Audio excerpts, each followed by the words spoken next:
So we're going to learn about functional groups, and we're going to go back to the periodic table. And one thing we're going to note is that we do have these groups essentially, and there's a reason why the periodic table is defined the way it is. There are periodic trends within it. So we've talked a bit about electronegativity, and we've even talked in the past about atomic radius in your first semester and whatnot. And one of the things that you learned about was when we were doing electron configuration and we're learning about octet rule, we obviously were talking about that in the outermost layer, in group one here, for example, they have one electron in their outer group. So one electron that is very reactive.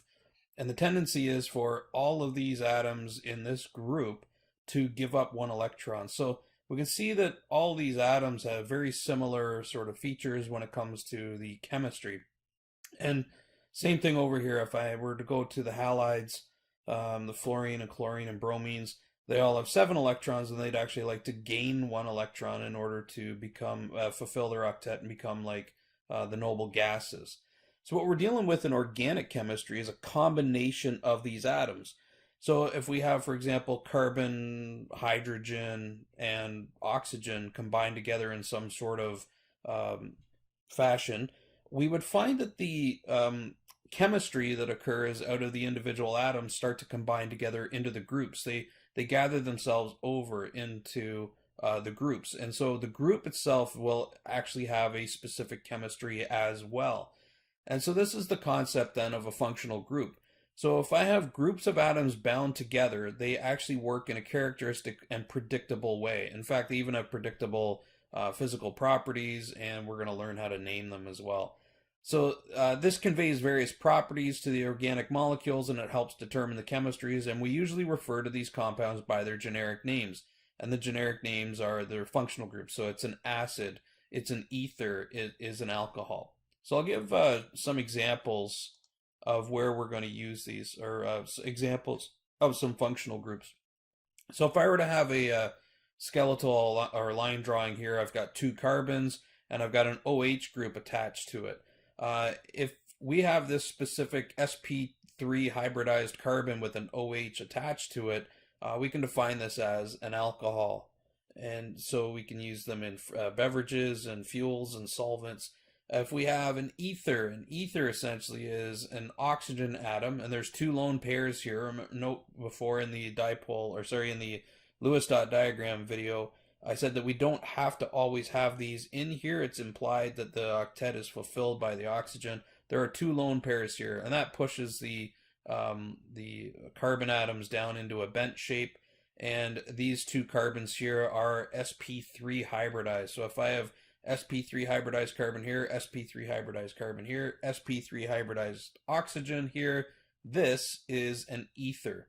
So now the reason why we were talking about hybridization and shapes was it does become important when we talk about a functional group and being able to differentiate functional groups from each other. So let's take a look at a ketone.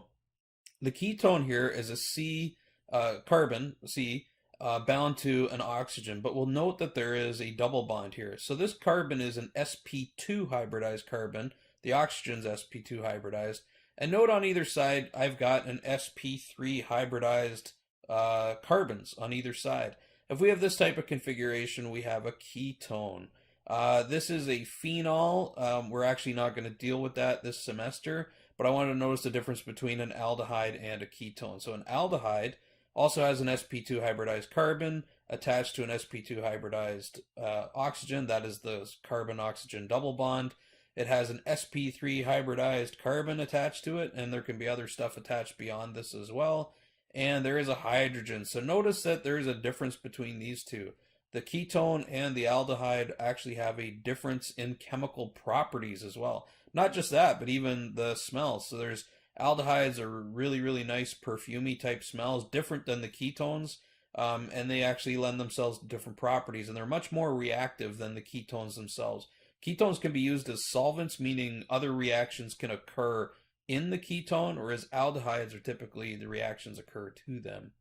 We move on to something like a carboxylic acid, and that's going to be our last example, but we can see that it also has a C double bond O, so the carbon here is sp2 hybridized. Oxygen is sp2 hybridized. It is also bound to an oxygen, but specifically an OH group. It is not bound to anything beyond that. It's just an OH group. And so now it can be bound to an sp3 hybridized carbon and continue on further to a larger molecule. But this moiety in red here, this is now a carboxylic acid. And so if we have the atoms combined in this fashion, we will have acid properties. So completely different than the aldehyde, different than the ketone, and different than the alcohol. Notice that there is an OH group here on the carboxylic acid. There is an OH group on the alcohol, but the chemistries here are completely different because it's the arrangement of the atoms that matter, and they convey the chemical and the physical properties onto the molecule. I did lie. I am going to show you one more example, and it would be the ester. So there's a difference between the carboxylic acid and the ester. So the carboxylic acid and the ester both have a C double bond O. They're both sp2 hybridized. The carboxylic acid has an oxygen attached. This is sp2 hybridized. I have an sp2 hybridized oxygen here as well attached to the C double bond O. But now the difference is the carboxylic acid ends with the H group. So it's an OH group, and that's it. So the OH provides the acidic properties along with the double bond O, whereas the ester actually has a carbon attached to it. So if I have a C double bond O, and a carbon, that is an ester functionality, and that is completely different than a complete carboxylic acid. It's not as reactive. In fact, it's fragrant. It's used in a lot of perfumes and pheromones, whereas the carboxylic acids are sour. The smell is a little, it's well, an acidic smell. So the properties, the physical properties and the chemical properties become completely different depending on the arrangement of atoms.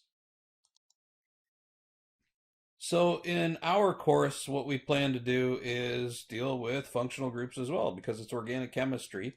Whoops, excuse my use of the cursor there. And so from our functional groups page here, we know that it's a group of one or more atoms, distinct chemical properties.